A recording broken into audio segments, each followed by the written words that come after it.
Hello everyone, हम अपनी पीछे वाली वीडियोस में मौर्य उत्तरकाल को कवर कर चुके हैं। हमने क्या देखा था कि मौर्य उत्तरकाल 2 पार्ट्स में डिवाइड था, देशी जनजातियों में और विदेशी जनजातियों में।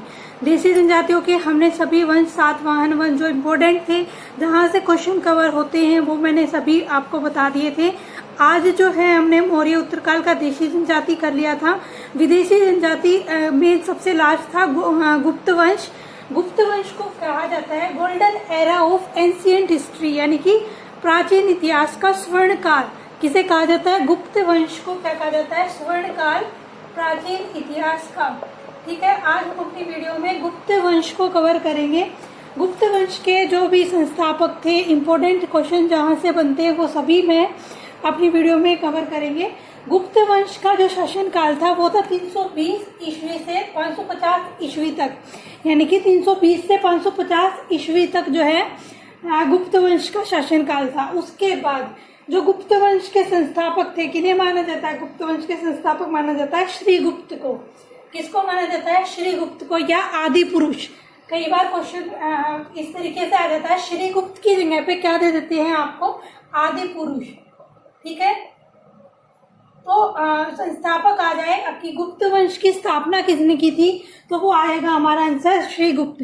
देन उसके बाद जो शासक थे उनका नाम था घटोत्कच। यहाँ से कोई इंपॉर्टेंट क्वेश्चन नहीं आता श्रीगुप्त से और घटोत्कच से, सिर्फ एक ये इंपॉर्टेंट क्वेश्चन है यहाँ तक कि गुप्त वंश की स्थापना किसने की थी, तो वो की थी श्रीगुप्त ने।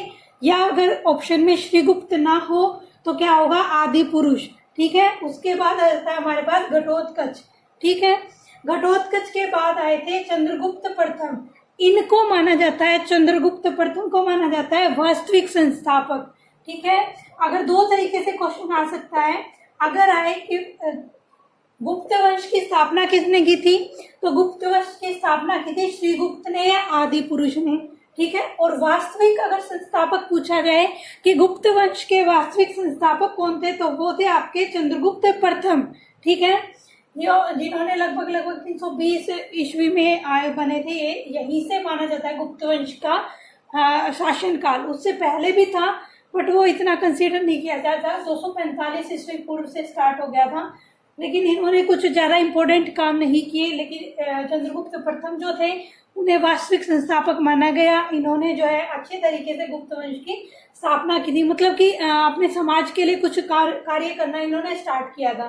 320 ईस्वी में ये बने थे।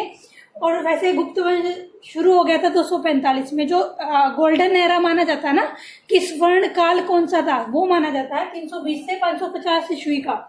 उसके बाद हमारे पास आए चंद्रगुप्त, देन रामगुप्त, चंद्रगुप्त द्वितीय, ठीक है, कुमारगुप्त, स्कंदगुप्त और विष्णुगुप्त। इसमें से एक क्वेश्चन और आ जाता है कि वास्तविक संस्थापक तो माना जाता है चंद्रगुप्त प्रथम को, और एक क्वेश्चन ये आ जाता है कि चंद्रगुप्त को जो थे प्रथम थे, उनको और किसकी उपाधि मिली थी। तो जो चंद्रगुप्त प्रथम थे उनको महाराजा धीराज की उपाधि भी मिली थी। किसकी उपाधि मिली थी इन्हें? महाराजा धीराज की उपाधि मिली थी। किसे? चंद्रगुप्त प्रथम को। दो तरीके से क्वेश्चन आ जाता है कि चंद्रगुप्त प्रथम को किसकी उपाधि दी गई थी, तो दी गई थी महाराजा धीराज की। या फिर आ जाता है महाराजा धीराज की उपाधि किसे दी गई थी? चंद्रगुप्त प्रथम को 319 ईस्वी में। ठीक है, 319 ईस्वी में इन्होंने गुप्त संवत की स्थापना की थी। कब? 319 में गुप्त संवत की स्थापना की थी। किसने? चंद्रगुप्त प्रथम ने। ये क्वेश्चन आ जाता है। उसके बाद हमारे ये शासक आए थे। जो अंतिम प्रसिद्ध शासक थे वो थे स्कंदगुप्त, और अंतिम शासक आ जाए तो वो थे विष्णुगुप्त। ठीक है, दो तरीके से क्वेश्चन आता है कि अंतिम प्रसिद्ध शासक कौन थे, वो थे स्कंदगुप्त, और अंतिम शासक पूछ लिया जाए गुप्त वंश का तो वो थे विष्णुगुप्त। ठीक है, दोनों में डिफरेंस है। ये अंतिम प्रसिद्ध थे, ये अंतिम शासक थे। वास्तविक संस्थापक चंद्रगुप्त प्रथम को माना जाता है, और जो चंद्रगुप्त द्वितीय है वो सबसे इम्पोर्टेंट है। ठीक है, चलिए हम शुरू करते हैं। यहाँ से कोई ज्यादा इम्पोर्टेंट क्वेश्चन नहीं आता। चंद्रगुप्त प्रथम से मैंने बता दिया। वास्तविक संस्थापक पूछा जाता है। महाराजा धीराज की उपाधि किसे दी गई थी? चंद्रगुप्त प्रथम को। इन्होंने 319 ईस्वी में गुप्त संवत की स्थापना की थी। यही इंपॉर्टेंट आते हैं। देन हम चलते हैं समुद्रगुप्त पे। ठीक है, समुद्रगुप्त का टाइम पीरियड माना जाता है 335 ईस्वी से 375 ईस्वी तक। कब से? 335 से 375 ईस्वी तक माना जाता है समुद्रगुप्त का जो टाइम पीरियड था, जब तक इन्होंने शासन किया। अब जो है समुद्रगुप्त है, समुद्रगुप्त को जो है ये इसके चंद्रगुप्त प्रथम के ही पुत्र थे। उन्होंने जो है अपना संन्यास ले लिया था। संन्यास लेने के बाद समुद्रगुप्त को क्या किया गया? गद्दी पर बिठा दिया गया। इन्हें जो है भारत का नेपोलियन भी कहा जाता है। क्यों कहा जाता है? क्योंकि इन्होंने 100 युद्ध जीते थे। इन्हें जो है 100 युद्धों का विजेता भी माना जाता है। माना जाता है कि इन्होंने 100 युद्ध जीते थे, इसीलिए इन्हें 100 युद्धों का विजेता भी माना जाता है और भारत का नेपोलियन भी माना जाता है। अब ये नेपोलियन कौन थे? नेपोलियन थे फ्रांस के राजा, जिन्होंने भी इतने सारे युद्ध जीते थे, इसीलिए इन्हें जो है नेपोलियन की उपाधि दी गई कि ये भारत के नेपोलियन हैं। जैसे नेपोलियन थे ना, उन्होंने बहुत सारे युद्ध जीते थे, उसी तरीके से समुद्रगुप्त ने 100 युद्ध जीते थे, तो उन्हें भी भारत का नेपोलियन माना गया। माना जाता है कि इन्होंने ना अपनी लाइफ में कोई भी युद्ध नहीं हारा। जो भी नेपोलियन थे ना, नेपोलियन ने जितने भी युद्ध लड़े थे वो सभी युद्धों में उन्होंने जीत हासिल की थी। उसी तरीके से समुद्रगुप्त थे। समुद्रगुप्त ने भी कभी भी किसी युद्ध में हार का सामना नहीं किया। इन्होंने टोटल कितने युद्ध लड़े थे? 100 युद्ध लड़े थे। इसके बाद जब भी ये युद्ध करवा के आता था ना, युद्ध जीतता था, तो ये अश्वमेध यज्ञ करवाता था। क्या करवाता था? जब भी युद्ध जीतते ही इन्होंने अश्वमेध यज्ञ करवाता था। यानी कि 100 युद्ध जीते तो 100 बार इन्होंने अश्वमेध यज्ञ करवाया। इसीलिए इन्हें क्या कहा जाता है? अश्वमेध कर्ता। क्या कहा जाता है? अश्वमेध कर्ता। उसके बाद इनके जो दरबारी कवि थे इनके हरिसेन, लिख देती हूँ। दरबारी कवि थे इनके हरिसेन आ जाता है या हरिसेन, दोनों तरीकों से आ जाता है पेपर में। हरिसेन भी आ जाता है और हरिसेन भी आ जाता है। उसके बाद इन्होंने अपनी प्रशंसा में एक अभिलेख लिखवाया था, यानी खुद की प्रशंसा के लिए इन्होंने एक अभिलेख लिखवाया जिसका नाम था प्रशस्ति अभिलेख। क्या नाम था? प्रशस्ति अभिलेख। ये कहाँ है? ये है प्रयाग में, इलाहाबाद में। प्रयागराज इलाहाबाद में, यहाँ लिख देती हूँ मैं, प्रयागराज इलाहाबाद में है ये अभिलेख, प्रशस्ति अभिलेख। इन्होंने किस लिए लिखवाया था? अपनी प्रशंसा में। अच्छा ठीक है, ये जो है ना एक बहुत अच्छे कवि भी थे, वीणा बजाते थे बहुत अच्छा। तो इन्होंने जो अपने सिक्के चलाए थे ना, उन सिक्कों पर अपनी तस्वीर वीणा लेकर अपनी तस्वीर छपवा रखी थी इन्होंने सिक्कों पर, जहाँ से ये पता लगाया गया कि हो सकता है कि वीणा को इनको ज्यादा पसंद हो, तो इसीलिए वीणा के अच्छे ज्ञाता माना जाता है इनको। भगवान विष्णु को भगवान के उपासक थे। किसके उपासक थे? विष्णु भगवान के उपासक थे। उसके बाद इन्होंने जो अपनी मुद्राएं बनवाई थी, सोने की मुद्राएं, उन पर 6 प्रकार की बनवाई थी वो, मतलब अलग अलग फोटो बनवाए। किसी पे गरुड़, किसी पे पशुपति का, किसी पे व्याघ्रता का, वीणा शरण का तो मैंने बताया कि धनुर्धर का, अश्वमेध ये करवाते थे। तो ये क्वेश्चन आ जाता है कि निम्न में से उनकी मुद्राओं पर क्या नहीं था? 3 ऑप्शन इनमें से होंगे, एक ऑप्शन अलग होगा। ठीक है, तो उसको एलिमिनेट करना है। उसी पे मतलब ये पूछा जाए कि कौन सा नहीं है, तो उसी पे टिक करके आना है। 4 थे गरुड़, पशुपति, व्याघ्रता, वीणाशरण, धनुर्धर और अश्वमेध। उसके बाद ये बहुत अच्छी कविताएं लिखते थे, इन्होंने बहुत सारी कविताएं लिखी हैं। इनकी कविताएं किस शैली में लिखी गई थी? चंपू शैली में। ये चंपू शैली क्या है? चंपू शैली में गद्य और पद्य, ठीक है, गद्य और पद्य दोनों शैलियों का मिक्सअप होता है, उनको बोलते हैं चंपू शैली। फिर जो है क्या हुआ, 395 ईस्वी में क्या हुआ, इनकी डेथ हो गई, इनकी मृत्यु हो गई। और इनकी मृत्यु के बाद जो गद्दी पर बैठे वो थे रामगुप्त, इन्हीं के पुत्र थे, समुद्रगुप्त के पुत्र थे कौन? रामगुप्त। फिर वो जो है उनका शासनकाल चला। देखिए चंद्रगुप्त प्रथम थे, उनके पुत्र समुद्रगुप्त, इन्होंने जो क्या किया था, इनकी डेथ नहीं हुई थी, इन्होंने संन्यास लिया था। संन्यास लेने के बाद समुद्रगुप्त गद्दी पर बैठे थे और उन्होंने, ये मैंने बताया, एक्सप्लेन किया, भारत का नेपोलियन कहा जाता है, अश्वमेध कर्ता कहा जाता है, क्योंकि ये हर युद्ध के बाद अश्वमेध यज्ञ करवाता था। 100 युद्धों पर इन्होंने 100 युद्ध जीत लिए थे। नेपोलियन की तरह ये कोई भी युद्ध नहीं हारे थे। इन्होंने प्रशस्ति अभिलेख लिखवाया था। प्रशस्ति अभिलेख कहाँ है? प्रयागराज में, इलाहाबाद में। इनके दरबारी कवि का नाम हरिसेन, या हरिशेन भी आ जाता है। 6 प्रकार की मुद्राएं थी, गरुड़, पशुपति, व्याघ्रता, वीणाचरण, धनुर्धर और अश्वमेघ। ये बहुत अच्छी कविताएं लिखते थे। इनकी कविताएं किस शैली में लिखी जाती थी? चंपू शैली में। चंपू शैली क्या होती है? जिसमें गद्य और पद दोनों का मिक्सअप होता है, उसको बोलते हैं चंपू शैली। इनकी डेथ कब हुई थी? मृत्यु कब हुई थी इनकी? 395 ईस्वी में। इनके बाद कौन राजा में बने थे? इनके बाद इनके पुत्र रामगुप्त जो है वो गद्दी पर बैठे थे। चलिए अब हम जो है रामगुप्त के बारे में पढ़ेंगे। चलिए अब देखते हैं हम रामगुप्त जो कि समुद्रगुप्त के पुत्र थे। फिर हमारे पास जो समुद्रगुप्त के बाद कौन गद्दी पर बैठे थे? रामगुप्त। इनका टाइम पीरियड था 375 ईस्वी से 380, 5 साल तक ये रहे थे। इनकी पत्नी का नाम था ध्रुव देवी। यहाँ से कोई भी इतना ज्यादा इंपॉर्टेंट क्वेश्चन नहीं है, बस ये पूछा जा सकता है कि समुद्रगुप्त के बाद जो गद्दी पर बैठे थे वो थे उनके पुत्र रामगुप्त। टाइम पीरियड पूछ लेंगे 375 से 380, आता नहीं है यहाँ से। उनकी पत्नी थी ध्रुव देवी या ध्रुव स्वामिनी आ जाता है। इन्होंने क्या किया था? अपनी पत्नी को शक, जो शक वंश के थे ना, उनके हाथों में सौंप दिया था, उनको दे दिया था। तो इस बात से नाराज होकर इनके भाई, रामगुप्त का भाई था चंद्रगुप्त, ठीक है, इन्होंने क्या किया था? रामगुप्त की हत्या कर दी थी और खुद जो है क्या हुआ था? गद्दी पर बैठ गया था, ठीक है। इन्होंने क्या किया था? शक जो थे ना, शक होते हैं, शक वंश के थे जो, उनके हाथों पे ये, इनको अत्याचारी माना जाता था, ये बार बार युद्ध करते थे, तो इनके हाथों में सौंप दिया था अपनी पत्नी को। इससे बात से नाराज होकर इनके भाई ने, रामगुप्त के भाई थे चंद्रगुप्त, इन्होंने क्या किया था? रामगुप्त की हत्या कर दी थी और खुद गुप्त वंश के शासक बन गए थे। इनका टाइम पीरियड था 380 से 413 ईस्वी, ठीक है। चंद्रगुप्त को विक्रमादित्य भी कहा जाता है और इनको शिकारी भी कहा जाता है। क्यों? क्योंकि इन्होंने शक वंश की क्या की थी? कर दिया था, बिल्कुल नाश कर दिया था, इसलिए इनको शिकारी भी कहा जाता है। कई बार शिकारी लिखा होता है, सै को ऐसे बना के लिख देते हैं शिकारी, तो ये होता है शिकारी, क्योंकि इसने शक वंश का नाश किया था, इसलिए इनका नाम रखा गया शिकारी, ठीक है।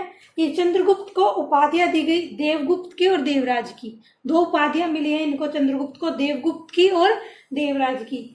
इनके जीवन के बारे में, चंद्रगुप्त द्वितीय के जीवन के बारे में हमें कहाँ से पता चलता है? हमें पता चलता है मेहरौली अभिलेख से।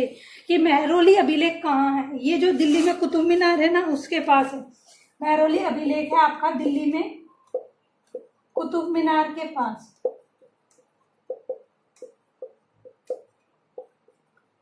उसके बाद ये पहले शासक थे जिन्होंने चांदी के सिक्के बनवाए थे।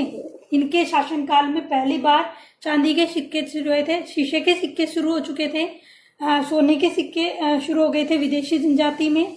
सातवाहन वंश में शीशे के सिक्के आए थे, लेकिन जो चंद्रगुप्त द्वितीय थे उनके टाइम पर जो है चांदी के सिक्के बनवाने वाले पहले शासक पूछा जाए तो चंद्रगुप्त द्वितीय थे जिन्होंने चांदी के सिक्के शुरू करवाए थे। उसके बाद जो है इनके टाइम पे, चंद्रगुप्त द्वितीय के टाइम पे चीनी यात्री आया था जिनका नाम था फाहियान। ये कहाँ थे?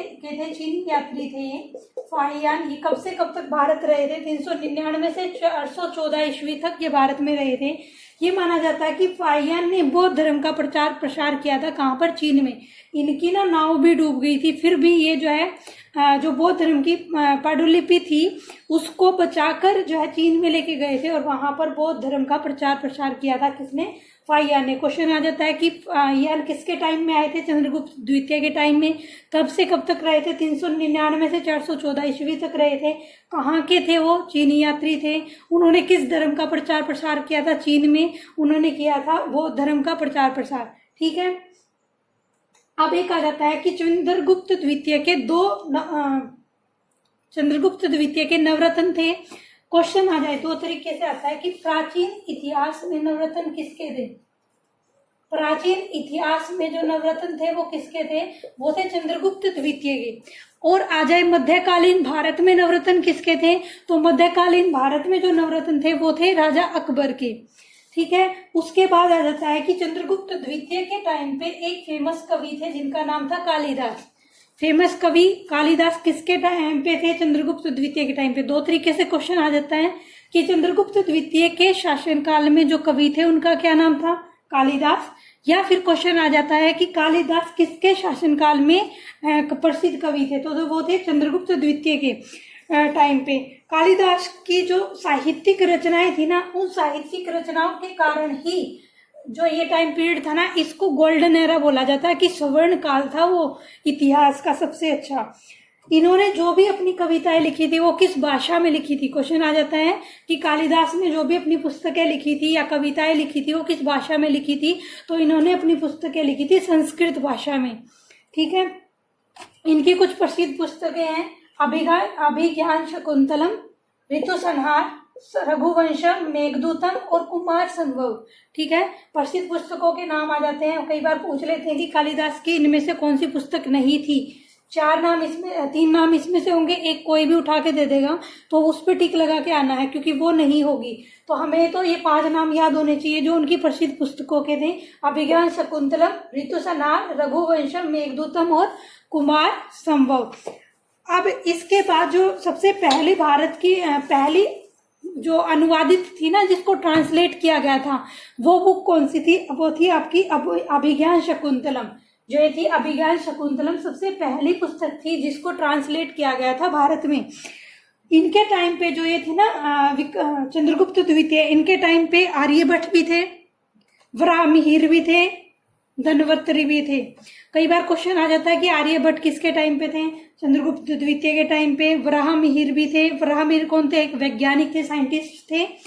और धनवंतरि कौन थे, एक डॉक्टर थे, मतलब चिकित्सक थे, वो भी इनके टाइम पे थे। आर्यभट्ट ने कौन सी पुस्तक लिखी थी, आर्यभट्ट ने लिखी थी सूर्य सिद्धांत। आर्यभट्ट की प्रसिद्ध पुस्तक का नाम आ जाए तो उन्होंने अपनी पुस्तक लिखी थी सूर्य सिद्धांत। ये चंद्रगुप्त द्वितीय के ही टाइम पे थे। आर्यभट्ट ने सूर्य सिद्धांत नामक पुस्तक लिखी थी। फिर 413 ईस्वी में क्या होता है, चंद्रगुप्त द्वितीय ने अपने पुत्र को राजगद्दी दे दी थी, मतलब उनकी डेथ नहीं हुई थी। कभी क्वेश्चन आ जाए कि उनकी डेथ कब हुई थी, आप लिखा हो कि 380 से 413 तक उनका टाइम पीरियड था, तो 413 में उनकी डेथ हो गई थी। 413 में उनकी डेथ नहीं हुई थी, उन्होंने अपनी गद्दी किसको दे दी थी, अपने बेटे को दे दी थी। उनके बेटे का क्या नाम था, कुमार संवत। अभी तक आए हमारे पास चंद्रगुप्त प्रथम, उनके पुत्र का नाम समुद्रगुप्त, समुद्रगुप्त के पुत्र का नाम था आपका रामगुप्त, देन रामगुप्त के भाई का नाम, नोट पुत्र नहीं था, रामगुप्त के भाई का नाम था चंद्रगुप्त द्वितीय, और चंद्रगुप्त द्वितीय के पुत्र का नाम था कुमार गुप्त। कुमार गुप्त का नाम था। चलिए अब हम करते हैं, चंद्रगुप्त द्वितीय के पुत्र कौन थे, कुमार गुप्त। चंद्रगुप्त द्वितीय ने अपनी गद्दी अपने पुत्र कुमार गुप्त को दे दी थी। तो कुमार गुप्त का शासनकाल आया, यहाँ से कोई ज्यादा इंपॉर्टेंट क्वेश्चन नहीं है, ज्यादातर जो चंद्रगुप्त द्वितीय से या उनसे पहले उनके जो भी कवि थे कालिदास, उनसे पूछे जाते हैं, लेकिन इनमें 1-2 क्वेश्चन है बाई चांस पूछा जाए। तो कुमार गुप्त का नाम था रियल महेंद्र द्वितीय। इनका टाइम पीरियड था 415 से 455 ईस्वी तक। इसके टाइम पे इन्होंने पुष्यमित्र जाति जो थी उसके युद्ध का सामना किया था, इसका सामना किया था इन्होंने अपने अंतिम वर्षों में, अंतिम शासनकाल में।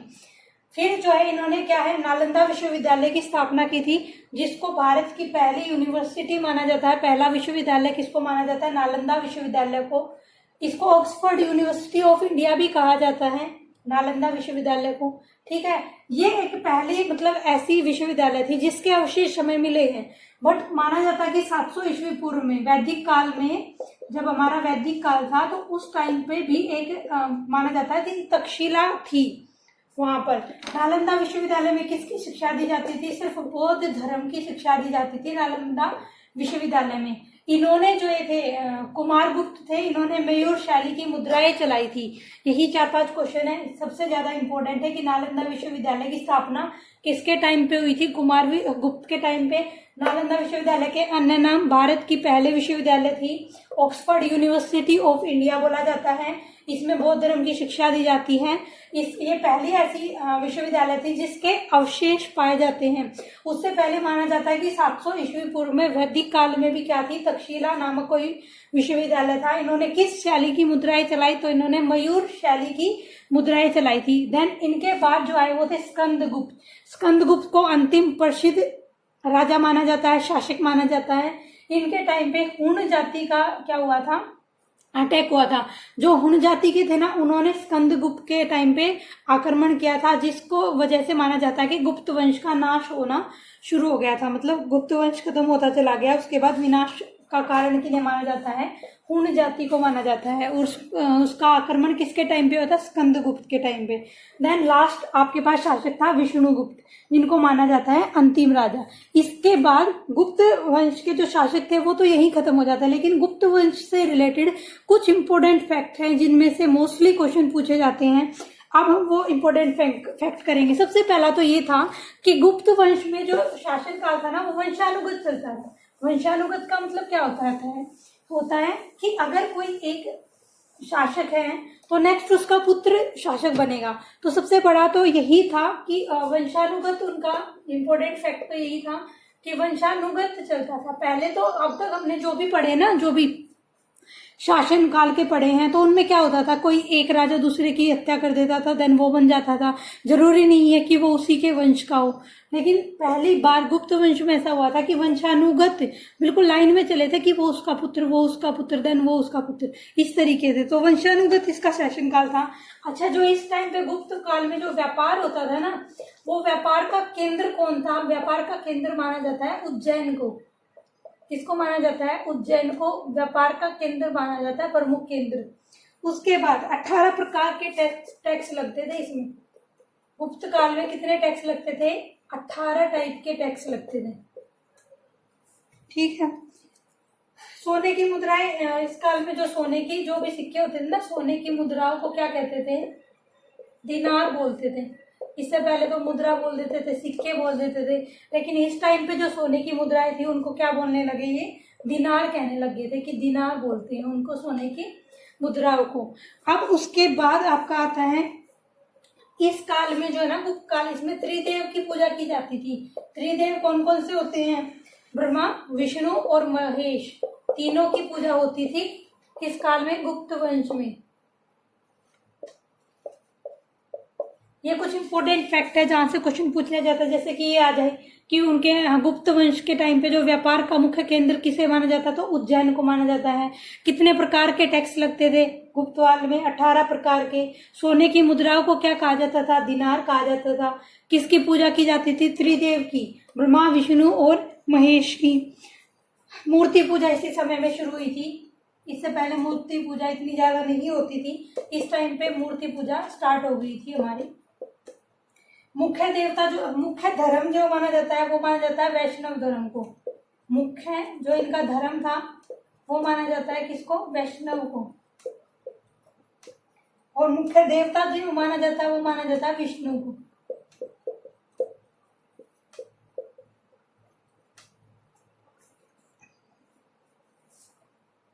अब एक और क्वेश्चन आ जाता है कि जो अलोरा अजंता की गुफाएं हैं, ठीक है, वो किस काल से संबंधित है, किस वंश से संबंधित है? तो जो एलोरा अजंता की गुफाएं हैं वो भी गुप्त काल से ही संबंधित है। अलोरा अजंता की गुफाएं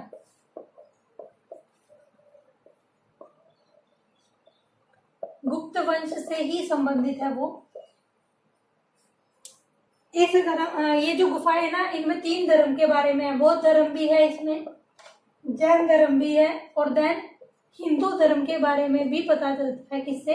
जो ये अलोरा अजंता की गुफाएं हैं, इनसे बौद्ध धर्म, जैन धर्म और हिंदू धर्म, तीनों धर्मों के बारे में कहाँ से पता चलता है? किन गुफाओं से? तो अलोरा अजंता की गुफाओं से। वो किससे संबंधित है? वो गुप्त वंश से संबंधित है। उसके बाद है हमारे पास जो इन गुफाओं में जो पार्ट किए गए हैं, उनमें वो 1 से 12 तक जो टोटल गुफाएं है ना अलोरा अजंता की, वो 34 मानी जाती है। 34 क्वेश्चन आ जाता है कि अलोरा अजंता की गुफाएं कितनी है? तो वो है 34 गुफाएं हैं। उनमें से जो 1 से 12 तक हैं उसमें आपको मिलेगा बौद्ध धर्म का, बौद्ध धर्म के बारे में। फिर 13 से जो 29 तक हैं उसमें पता चलेगा आपको हिंदू धर्म के बारे में। देन 30 से लेकर 34 तक जो है उनमें है आपका जैन धर्म का वर्णन। जो एरण अभिलेख है, मोस्ट इंपोर्टेंट, एरण अभिलेख मिला था यहीं से, एलोरा अजंता की गुफाओं से। एरण अभिलेख जो किससे संबंधित है? वो संबंधित है स्त्री प्रथा से संबंधित था। यानी इससे अंदाजा लगाया जा सकता है कि उस टाइम पे सती प्रथा जो संबंधित जो थी वो होती होगी, सती प्रथा। उस टाइम पे सती प्रथा क्या होती है कि अगर किसी इंसान की डेथ हो जाती है तो साथ में उसकी जो पत्नी होती है उसको साथ में जला दिया जाता था, तो वो थी सती प्रथा कि उसको सती होना पड़ेगा। ये किसमें पता चलता है? एरन अभिलेख में पता चलता है। एरन अभिलेख कहाँ से मिला? एलोरा अजंता की गुफाओं से। एलोरा अजंता की गुफाएं किससे संबंधित है? गुप्त काल से। तो इस तरीके से इंटरलिंक करके हम जो है क्वेश्चंस को समझेंगे, देन वो हमें जल्दी से याद रहेंगे। पहली बार सती प्रथा के साक्ष्य यही से मिले थे कि सती प्रथा होती होगी। इससे पहले किसी को नहीं पता था कि सती प्रथा भी थी, पहले थी या नहीं थी। तो सबसे पहले एरन अभिलेख से ही पता चला था कि सती प्रथा होती थी उस टाइम पे। यह अभिलेख जो है 510 ईस्वी में लिखा गया था, भानु काल में, भानुगुप्त काल में।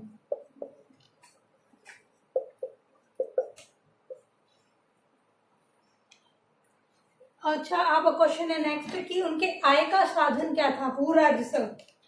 भूराजस्व का मतलब क्या होता है कि जैसे अपनी जमीन किसी और को दे देते थे, फिर वो उसके बदले में पैसे दे देते थे। तो आय का मुख्य कारण भूराजस्व को माना जाता है इनके।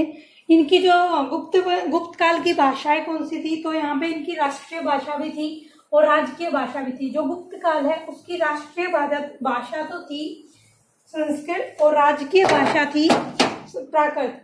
जो गुप्त काल में राष्ट्रीय भाषा थी, यानी राष्ट्रीय मतलब होता है पूरे देश की जो भाषा थी, वो थी संस्कृत, राष्ट्र की पूरे, वो थी हमारी संस्कृत। और राजकीय भाषा कौन सी थी? राजकीय का मतलब होता है कि एक राज्य की राजकीय भाषा आपकी थी प्राकृत। राजकीय चिन्ह गरुड़ को माना जाता है। जो ने राज्य का चिन्ह था ना वो गरुड़ मतलब विष्णु भगवान से, वो जो है विष्णु भगवान की पूजा करते थे ना, तो गरुड़ उन्हीं का प्रतीक माना जाता है। तो उनका जो राजकीय चिन्ह था वो भी क्या था? गरुड़ था। चांदी के सिक्कों को क्या कहते थे? वो कहते थे रुपयक। ठीक है, चांदी के सिक्के चलवाए थे ना चंद्रगुप्त द्वितीय ने, तो चांदी के सिक्कों को क्या कहते थे? अब तो हम अपने सिक्के अगर जो होते हैं उनको रुपया बोलते हैं, तो उस टाइम पे बोलते थे रुपयक।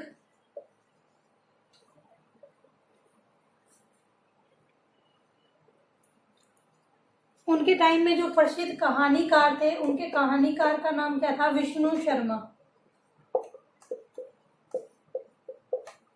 ये कुछ इंपॉर्टेंट फैक्ट थे गुप्त वंश से रिलेटेड, जहां से क्वेश्चन पूछ लिए जाते हैं मोस्टली। विष्णु शर्मा की सबसे जो आपने भी पढ़ी होंगी फेमस पुस्तक पंचतंत्र की कहानियां। जब छोटे छोटे थे तो नॉवेल्स में होती थी पंचतंत्र की कहानियां। वो किसके द्वारा लिखी गई थी? विष्णु शर्मा के द्वारा पंचतंत्र की कहानियां। ये दरबारी, ये कहानीकार तो थे लेकिन इनको जो है फेमस थे उस काल में विष्णु शर्मा, लेकिन दरबारी कवि नहीं थे। दरबारी कवि कौन थे? कालिदास। बताया था ना पीछे कि कालिदास ने बहुत सारी कविताएं लिखी थी, साहित्य लिखे थे, पुस्तकें लिखी थी। तो मतलब दरबारी कवि वो थे, लेकिन कहानीकार बहुत फेमस थे। इन्होंने पंचतंत्र की कहानियां लिखी थी। आज की वीडियो में ये हमने जो है अपना गुप्त वंश को कवर किया है। नेक्स्ट वीडियो में हम अपना करेंगे पुष्यभूति वंश, जो कि राजा हर्षवर्धन से रिलेटेड है, मोस्ट इम्पोर्टेंट, जो कि हरियाणा जीके में भी पूछा जाता है क्योंकि वो हरियाणा से संबंधित थे। और जो इंडिया की जो जीके आती है उसमें भी इम्पोर्टेंट है। हर्षवर्धन ने क्या किया था? बौद्ध धर्म की 5वीं जो महासंगति थी ना उसको बुलाया था हर्षवर्धन ने, तो वहां से भी क्वेश्चन आ जाता है। तो वो सबसे इम्पोर्टेंट टॉपिक है, वो हम अपनी नेक्स्ट वाली वीडियो में कवर करेंगे। आज वाली वीडियो में यहीं तक था गुप्त वंश के बारे में। हम इसके साथ साथ ना इतिहास के साथ साथ अपने मैथ्स की सीरीज भी स्टार्ट करेंगे, जिसमें जो इम्पोर्टेंट टॉपिक है जैसे percentage, simple interest, compound interest, वो सभी हम जो है कवर करेंगे। Thank you.